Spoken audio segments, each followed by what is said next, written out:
1972, BBC Television Centre, London. A teenage girl waits nervously backstage at Top of the Pops. She's been chosen, special, picked from thousands. A trusted television personality smiles at her. Within minutes, she'll be assaulted. She won't report it for 40 years because of a simple, devastating truth. Who would believe her over Britain's most beloved entertainer? But here's what makes this different from every other true crime case you've heard. This wasn't one predator. This wasn't a single crime. This was an entire institution that for 6 decades, across hundreds of premises, through thousands of broadcasts, enabled some of the most prolific sexual offenders in British history to hunt victims in plain sight. And the statue of a man who sexually abused his own daughters still stands above the BBC's front doors today. Welcome to the darkest secret in British broadcasting history. The scandal that would an ITV documentary would reveal that Jimmy Savile, the man who'd raised millions for charity, who'd been knighted by the Queen, who'd had access to hospitals, schools, and the BBC studios for decades, was one of the most prolific sex offenders in British history. And he wasn't alone. What followed was the exposure of an entire network of predators who used the BBC as their hunting ground. By the time the investigations concluded, the numbers were staggering. Hundreds of victims, dozens of offenders, and an institution that had turned a blind eye for over 60 years. Before we go deeper, I need to ask you something. Have you ever wondered how an entire organization could fail to stop abuse happening right under their noses? Drop a comment with your theory, because what you're about to discover is worse than anything you can imagine. I hope you don't mind telling us your country and what time you saw this video. To understand how this happened, you need to understand what the BBC represented to Britain. This wasn't just another television network. From its establishment in the early 1920s, the BBC positioned itself as the nation's moral compass. During World War II, millions relied on BBC broadcasts for truth in the darkness. When Princess Elizabeth became queen in 1953, 90 million people across the globe watched on BBC television. The corporation expanded rapidly. By the 1960s, it launched BBC Two and Radio 1. It created programs that defined British culture: Top of the Pops, which showcased the latest music hits; Jim'll Fix It, where children's wishes came true; radio shows that millions tuned into daily. And behind all of this was a culture, a way of operating that prioritized one thing above all else: protect the talent. In BBC parlance, talent meant the stars, the recognizable faces and voices that drew audiences. These were the people who made the BBC special. And there was an unwritten rule that everyone understood: talent was untouchable. If you worked at the BBC and you had concerns about someone famous, someone powerful, someone the public loved, you kept your mouth shut, because complaining about talent could end your career. This culture of silence would prove catastrophic, but in the 1960s, 70s, and 80s, nobody questioned it. The BBC was trusted, the BBC was good, and the men who worked there, the smiling faces on television screens across Britain, they were trusted too. One of them was Jimmy Savile. But Savile wasn't the beginning of this story. He was just the one whose crimes would finally expose what had been hiding in plain sight for decades. And once his secret came out, the dam broke. James Wilson Vincent Savile was born October 31, 1926. He died October 29, 2011, 2 days before his 85th birthday. In the year between his death and the revelations that would destroy his reputation, Britain mourned him as a national treasure. Over 4,000 people attended his funeral. He was buried in Scarborough in a gold coffin at a 45-degree angle so he could, as he'd requested, see the sea. When he was alive, Jimmy Savile was everywhere. He presented Top of the Pops from 1964 to 1984. He hosted Jim'll Fix It from 1975 to 1994, a show where children wrote in with their wishes and Savile made them come true. He was a DJ, a television personality, a charity fundraiser who'd raised over £40 million for hospitals. He had access to Broadmoor Hospital for the criminally insane. He had his own room at Stoke Mandeville Hospital. He was friends with royalty, with prime ministers, with the most powerful people in Britain. And he used every single bit of that access to assault children. On October 3, 2012, ITV broadcast a documentary called The Other Side of Jimmy Savile. In it, 5 women described being sexually abused by Savile in the 1970s when they were teenagers. 3 said the abuse occurred at BBC facilities. Within days, hundreds more came forward. The Metropolitan Police launched Operation U-Tree initially to assess the allegations. By October 19th, it had become a full criminal investigation into historic allegations of child sexual abuse spanning 4 decades. The final report, titled Giving Victims a Voice, was published January 11, 2013. It documented that approximately 600 people had provided information, 450 of which related to Savile. A total of 214 criminal offenses were formally recorded across 28 police forces. The offenses occurred between 1959 and 2006. The youngest victim was 8 years old. The oldest was 75. Savile's offending footprint was vast. He assaulted victims in hospitals where he volunteered, in schools he visited through Jim'll Fix It, in BBC television and radio studios. According to the report, assaults took place 33 times in television and radio studios. One assault occurred at the final recording of Top of the Pops in July 2006, just 5 years before his death. The NSPCC described Savile as one of the most prolific sex offenders in its 129-year history. But here's what makes this even more disturbing. People knew. Not everyone, not the entire BBC, but people knew enough. They'd heard rumors, they'd seen things, and they did nothing. The Dame Janet Smith review, published in February 2016 after 3.5 years of investigation, would confirm the worst fears. This wasn't just about one man. This was about a culture that enabled monsters. Dame Janet Smith, a retired High Court judge who'd led the inquiry into serial killer Harold Shipman, was appointed to examine the BBC's culture and practices during the years Savile worked there. Her investigation involved interviews with over 380 witnesses. The report totaled more than 700 pages, and what it revealed was damning. Smith found that Savile had sexually abused 72 people and had raped 8, including an 8-year-old child, at virtually every one of the BBC premises at which he worked. But the report went further. It identified systemic failures that explained how this could happen for so long without intervention. First, there was what Smith called a culture of not complaining. BBC staff felt and were sometimes told that it was not in their best interest to pursue a complaint. The hierarchical structure meant you reported concerns to your line manager, but many employees felt this wasn't appropriate for complaints about colleagues, particularly regarding bullying or sexual harassment. There was no whistleblowing policy in the 1970s and 80s. People simply didn't know how to report concerns, even if they wanted to. Second, and more critically, there was what Smith described as a culture of not complaining about the talent. Celebrities like Savile were handled with kid gloves. They were virtually untouchable. Smith's report stated that talent was treated with deference, even adulation. The attitude within the BBC toward these stars meant that they were protected from complaint. When concerns were raised, they were dismissed as jokes, anecdotes, or rumors not worth investigating. Third, there was an atmosphere of fear that Smith found still existed at the BBC at the time of her investigation in 2016. Some people interviewed would only speak after being assured their names wouldn't be published because they feared reprisals. Even years after Savile's death, people were afraid of the consequences of speaking out. The report documented specific incidents where complaints were made and ignored. In one case, a young woman working at BBC Television Centre was sexually assaulted by Savile in late 1988 or 1989.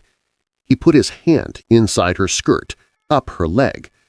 When she told her supervisor what had happened, the supervisor, also a junior employee, said, "Keep your mouth shut. He is a VIP." The supervisor didn't appear shocked by what Savile had done. She simply told the victim to keep quiet. Smith found no evidence that senior management at the BBC, meaning heads of department or above, knew about Savile's behavior, but she concluded that if complaints had been properly escalated and investigated, if there had been a coordinated approach, if the culture had been different, Savile could have been stopped. The system failed, and it failed repeatedly for decades. But as Operation Yewtree expanded, investigators discovered something terrifying. Savile wasn't unique. He was part of a pattern, and the BBC had harbored multiple predators, some for decades. Rolf Harris, Stuart Hall, Chris Denning, Gary Glitter, Jonathan King. These weren't random offenders. They were BBC stars, men who'd been given platforms, power, and access to children through their work at the corporation. And one by one, Operation Yewtree and related investigations would bring them down. Rolf Harris began his BBC career in the 1950s with a 10-minute segment on the children's show Jigsaw. He went on to host Rolf Harris Cartoon Time, The Rolf Harris Show, and Animal Hospital. He was seen as family-friendly, gentle, creative.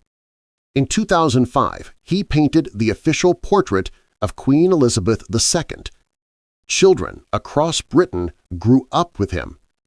In 2014, Harris was arrested under Operation Yewtree and convicted of 12 counts of indecent assault against 4 girls aged between 8 and 19. The offenses spanned the 1960s to the 1980s. One victim was a childhood friend of his daughter. The judge described how Harris used his celebrity and public image to gain access, groom, and abuse. Some offenses took place in private homes, others at events and BBC studios.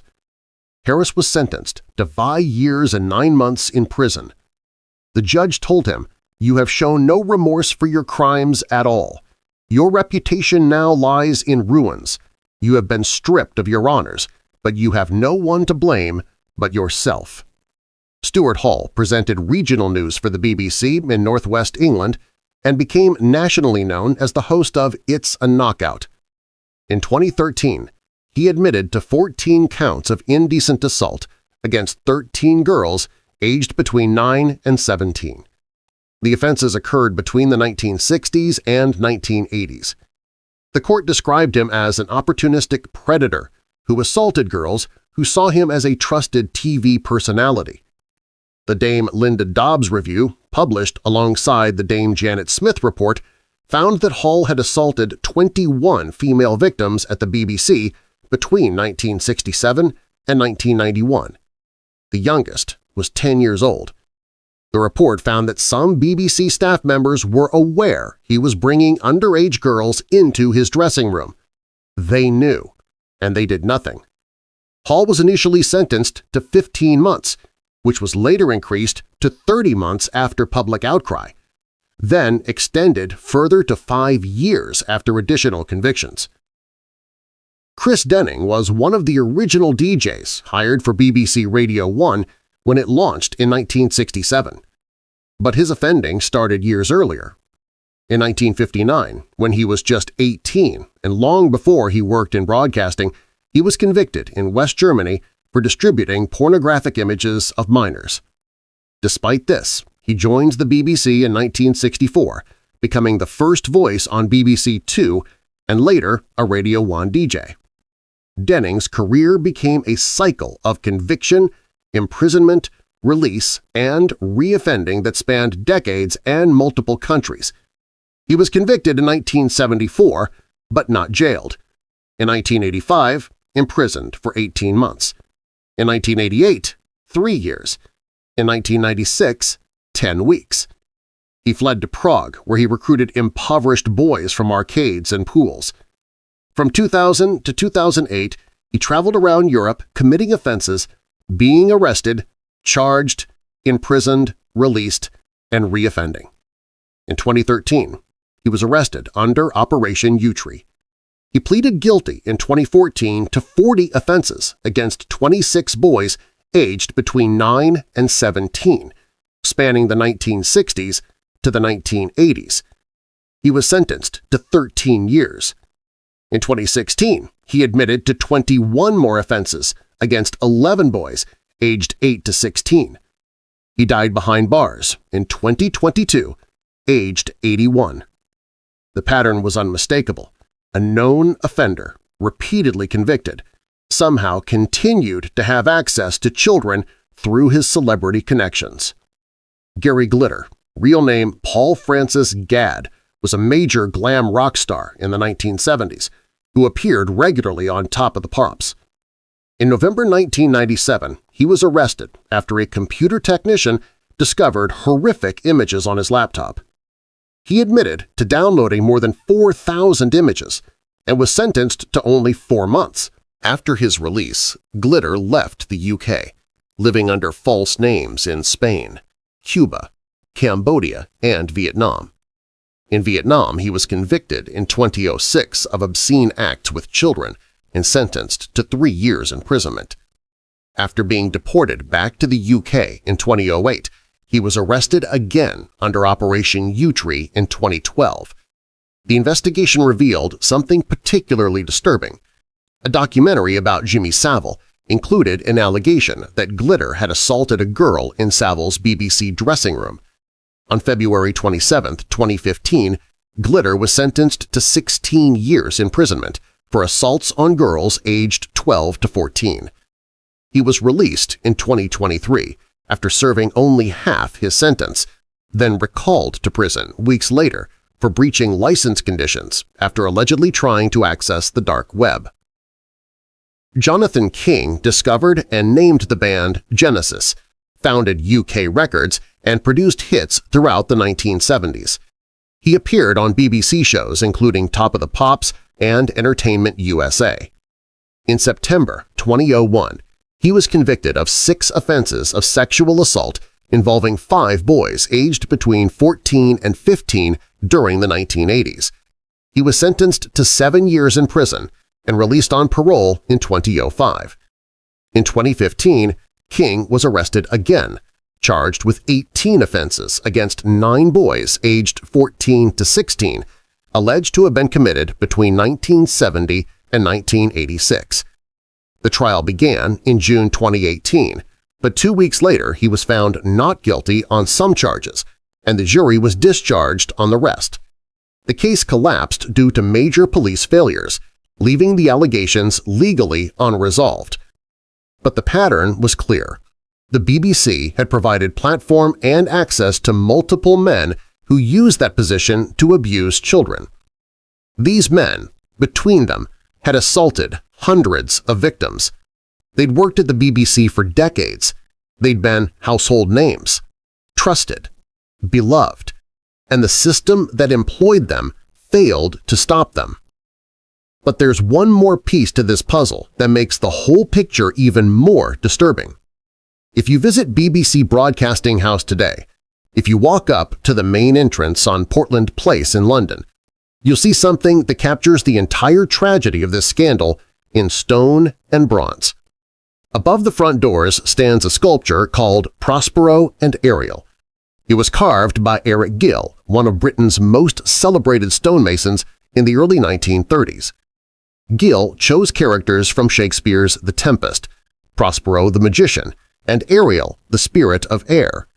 The sculpture was meant to represent the control and creative power of broadcasting, with Ariel symbolizing the invisible magic of radio waves carrying messages to the nation. But Eric Gill's private diaries, published in the early 1990s, revealed a hidden life that destroyed his reputation overnight. Behind the public acclaim was a man who committed incest with his own daughters, a man who sexually abused his own dog. The details of his crimes are truly vile and disturbing. When these revelations became public, attention turned to the statue at Broadcasting House. What had once been symbolic suddenly appeared deeply unsettling. The statue depicts Ariel as a nude child, and after everything that had been revealed about Jimmy Savile, about Stuart Hall, about Rolf Harris and all the others, campaigners argued that a broadcaster so deeply damaged by abuse scandals had no justification for keeping an artwork created by a man with Gill's history. The BBC pushed back. It argued the statue was part of the building's heritage and that removing it would be an attempt to rewrite history. The corporation said it was important to preserve the artwork not to honor the artist, but to acknowledge the context in which the building had been created. The debate reignited in January 2022 when a man attacked the statue with a hammer. He scaled the building, shouting about Gill's offenses and smashing the stone before being arrested after a 4-hour standoff. The BBC restored the statue and protected it behind glass. It remains there today, a daily reminder of the institution's complicated relationship with men who harm children. If you had a piece of artwork like this on the front of your house and you knew it was made by someone like Eric Gill, it would be gone extremely fast. But the BBC, an institution that failed to protect children from predators within its own walls for decades, keeps it there. They say it's about preserving history, but to many survivors and campaigners, it feels like something entirely else. And just when you think the story ends, just when you believe the BBC has finally learned its lesson, September 2024 brings another name, another crime, another devastating reminder that the culture might not have changed as much as anyone hoped. Huw Edwards was the face of BBC News for 2 decades. He was the lead presenter of BBC News at 10 from 2023 to 2023. When Queen Elizabeth II died in September 2022, it was Huw Edwards who announced it to the nation. When King Charles III was crowned, Edwards anchored the coverage. He was the BBC's highest-paid news presenter, earning between £475,000 and £479,000 annually. He was trusted, respected, the embodiment of BBC News integrity. In July 2023, Edwards was suspended following allegations in the Sun newspaper. The police found no evidence of criminal conduct related to those initial allegations, but Edwards was hospitalized with depression. He remained suspended, and then in November 2023, he was arrested for offenses that would shock the nation once again. On July 31, 2024, Edwards appeared at Westminster Magistrates Court and pleaded guilty to 3 counts of making indecent images of children.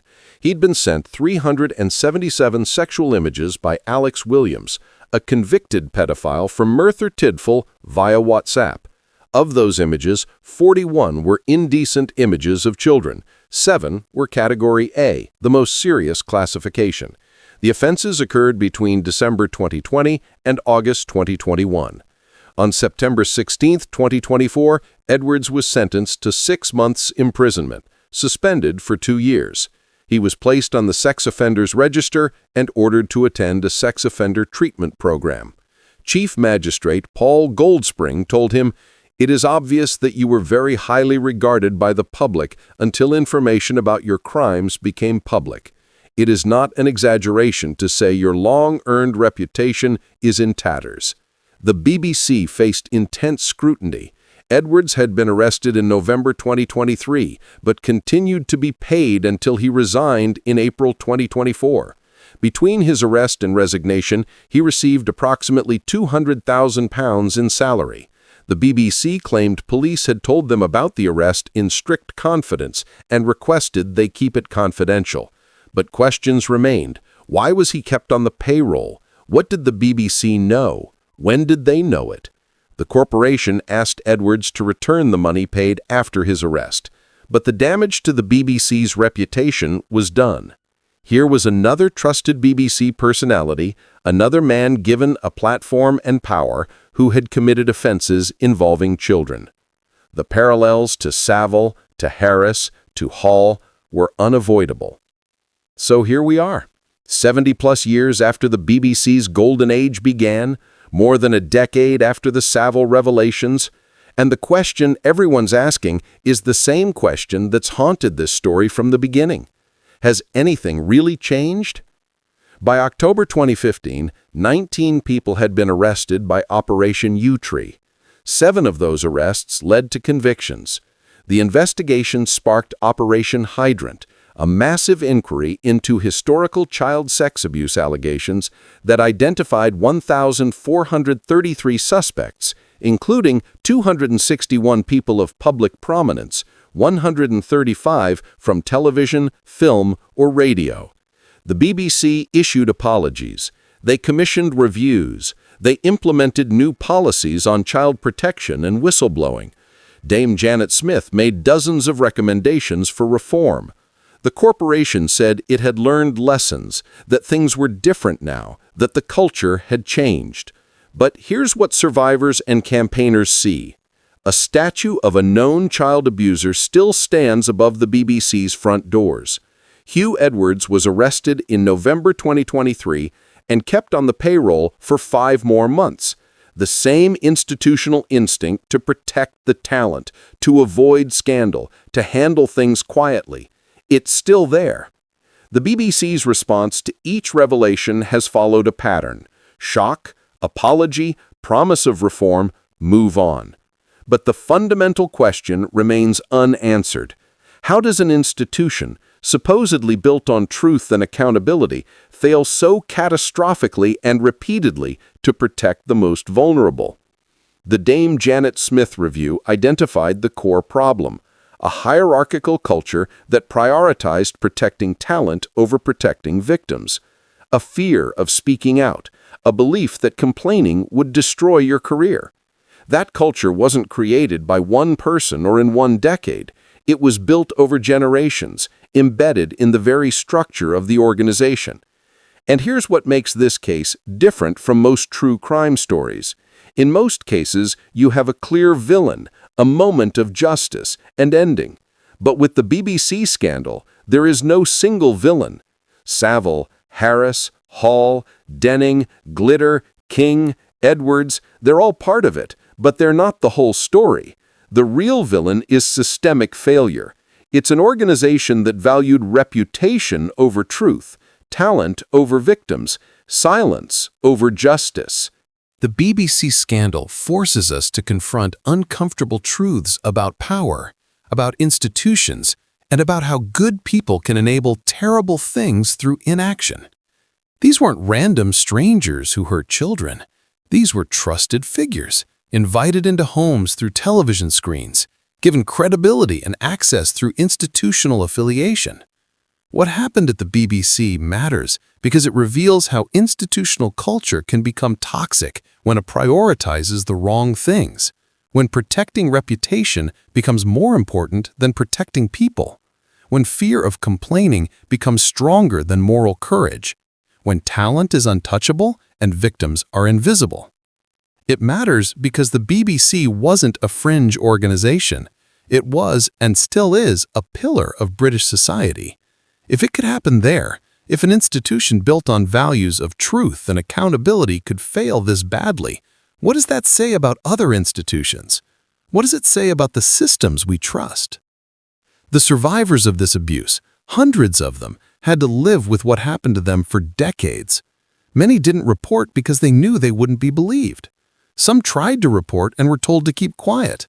Others watched their abusers become more famous, more powerful, more untouchable with each passing year. The legacy of Jimmy Savile and those like him isn't just the individual crimes they committed. It's the revelation that they could commit those crimes for decades with impunity, that people knew or suspected but did nothing, that the system itself was designed, perhaps unintentionally, to protect offenders rather than victims. I want to hear from you. After learning about the BBC scandal, what do you think needs to change in how institutions handle allegations of abuse? Should the Eric Gill statue be removed, or does keeping it serve as an important reminder? How do we balance protecting reputation with protecting people? Drop your thoughts in the comments. I read every single one. If you found this documentary important, if you think the story needs to be told and remembered, hit the subscribe button and turn on notifications. Next week, I'm bringing you another case that will shock you. The story of a beloved children's author whose private life hid a dark secret, and the family who fought for decades to expose the truth. You don't want to miss it. And if you know someone who needs to understand how institutional abuse happens, how systems can fail victims, share this video with them. The only way we prevent this from happening again is by understanding how it happened in the first place, by refusing to forget, by demanding accountability. This is the story of the BBC scandal, not just about predators, but about the institution that enabled them, not just about crime, but about systemic failure, and not just about the past, but about what we need to do differently in the future. I'll see you in the next one.